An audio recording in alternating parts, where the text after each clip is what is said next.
Does God pray to God? Does God pray to God? Does God pray to God? Yeah, does God pray to God? How can God? Doesn't make sense. You're right. So here, Jesus went a little further and fell on his face and prayed, saying, "Oh my Father, if it is possible, let this cup You're pass reading from me." Matthew. Yeah, I am Just Matthew. before he died. Okay. Before he got on the cross. Okay.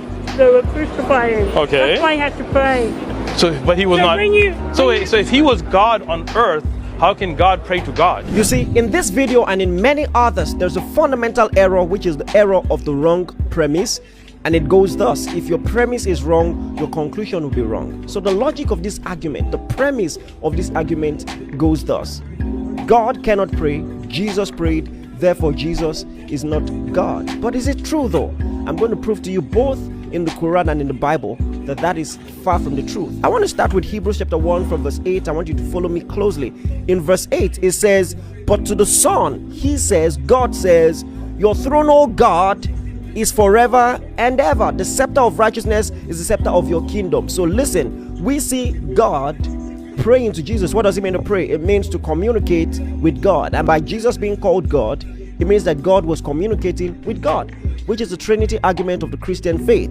All right. And so here we see God communicating with God. So can God pray?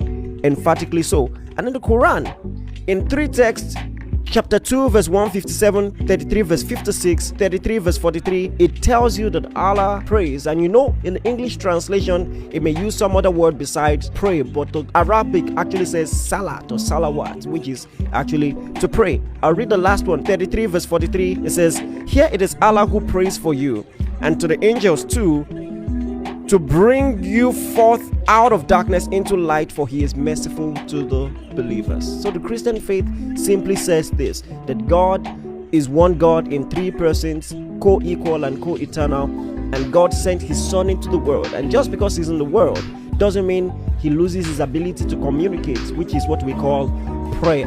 And in fact, if you're having a problem with the fact that Jesus prays and you think that because Jesus prayed he therefore isn't God, think about it. In the prayers that he made, are these the words of a mere man? Look at John chapter 17, for instance. Jesus is praying here.